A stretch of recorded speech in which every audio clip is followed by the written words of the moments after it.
विपत्ति आएगी ये तो मैं कह नहीं सकता हूं, लेकिन एक बात कह सकता हूं कि आपके घर में कभी विपत्ति नहीं आएगी। 8 चौपाई हैं, अयोध्या कांड की शुरुआत की हैं। इन चौपाइयों का आप नित्य प्रति पाठ करें, मैं स्वयं करता हूं, जब से मुझे पता चला मैं करता हूं, तो आपके घर में कभी कष्ट नहीं आएगा। संपत्ति कितनी भी है, संपत्ति को तो हम बता नहीं सकते कितनी आएगी कितनी नहीं आएगी, लेकिन कौन सी चौपाई है? जब तेरा राम ब्याह घर आए, नित नौ मंगल मोद बधाई। जब तेरा ब्याह घर आए, नित नौ मंगल मोद बधाई। भुवन चारी 10 भूधर भारी, सुकृत मेघ बरसनि सुरबारी। भुवन चारे 10 भूधर भारी, सुकृत मेघ बरसनि सुरबारी। तीसरी चौपाई। रिद्धि सिद्धि संपत्ति नदी सुहाए, उमग अवधि अम्बुद कहलाए। संपत्ति नदी सुहाए, अमग अवधि अम्बुद कहलाए। चौथी। मणिगणपुर नर नारी सुजाति, सुचि अमोघ सुंदर सब भाई। मणिगणपुर नर नारी सुजाति, सुचि अमोघ सुंदर सब भाई। 5वीं चौपाई है। कहे न जाए कछु नगर विभूति, जन इतनी किरण कर तू। कहे न जाए कछु नगर विभूति, जन इतनी किरण कर तू।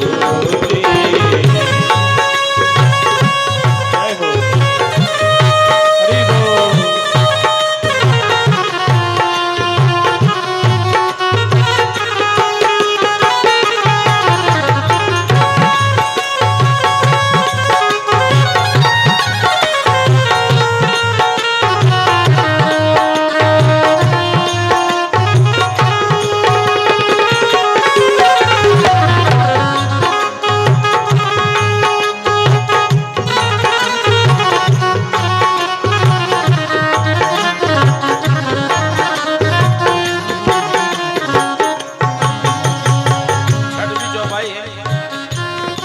सब विधि सब पुरलोक सुखारी, रामचंद्र मुख चंद्र निहारी।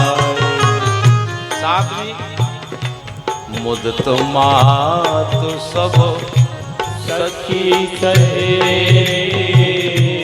फलत विलोक मनोरथ।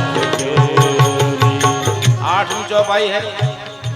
राम रूप गुण शील स्वभाव, प्रमुदित होई देखे सुन राम।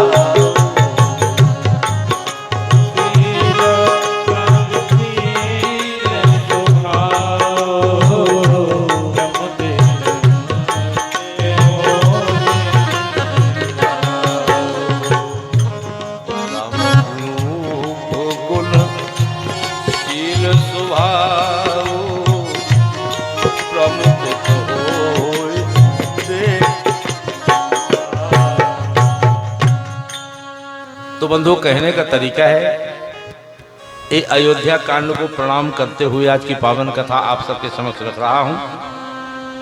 ध्यान से सुनना। आज की कथा दो दोहों पर आधारित है। आज की कथा दो दोहों पर आधारित है। कौन सी? विप्रधेनु सुर संत हित लीन मनुज अवतार निज इच्छा निर्मित तनु माया गुण गोपाल। एक दोहा। दूसरा, भगत भूमि भूसुर सुरभि सुरहित लाग कृपाल करत चरित धरि मनुज तन सुनत मिटई जग जाय। बंधो, श्री रामचरितमानस में पहले है बालकांड, दूसरा कांड है अयोध्या कांड। और अयोध्या कांड का मतलब ही है जवानी कांड से। अयोध्या कांड का मतलब जवानी कांड, क्योंकि जो कुछ करना है जवानी में कर लो। अगर जवानी संभल गई तो सब संभल जाएगा। ये जो 30 साल से 50 साल तक का क्रम है, 30 साल से 50 साल के बीच में जो करना है कर लो, उसके बाद ना कोई कर पाता है, फिर तो दूसरे आदमी को उपदेश देने के लिए हो जाता है। हाँ, 50 साल तक का क्रम है 30 के, 20 तो गई, 20 के बाद 30 से 50 तक जो करना है कर लो। और अयोध्या कांड की शुरुआत यहीं से होती है। हाँ, राम जी हमें यही बताते हैं कि हमें बड़ी मेहनत करना चाहिए। जवानी में तो भी तो कोई आराम के लिए भी कहे तो आराम नहीं करना चाहिए। हाँ, राम कथा है, राम जी की कथा को सुनना है और समझना है। राम जी की पूजा तो बहुत हो गई, राम जी पूजा कराने नहीं आए। पूजा करने से काम नहीं चलेगा, उसको करने से ही काम चलेगा।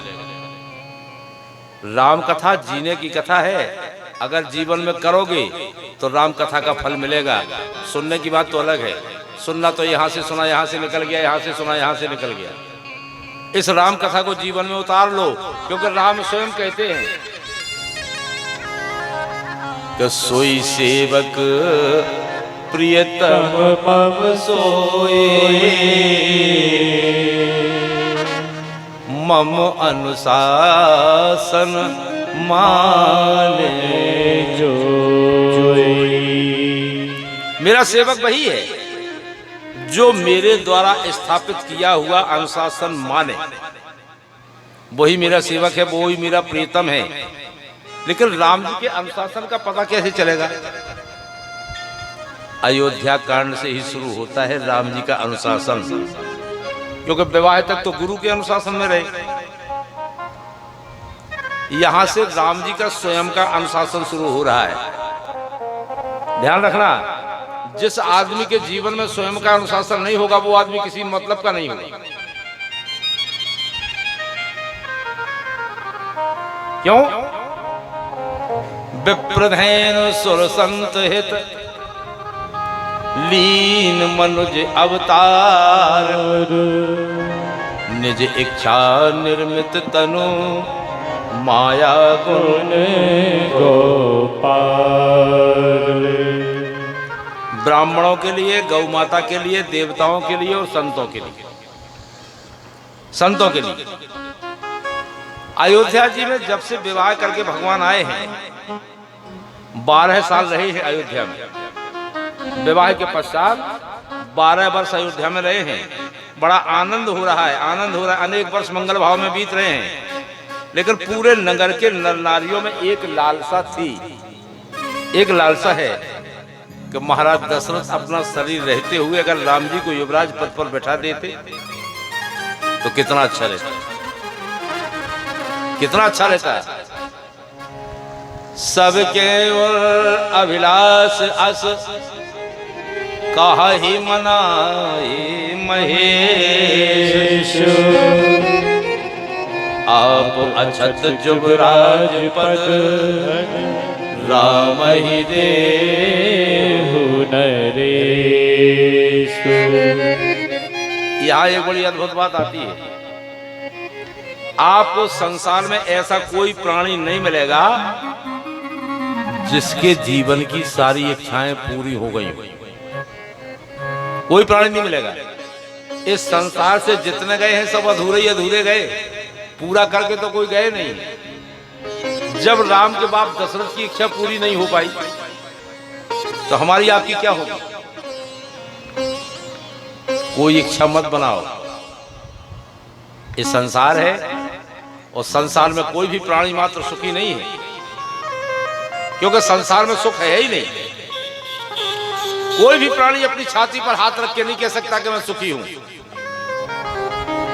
को तन दुखी, को मन दुखी, को धन बिन रहत उदास।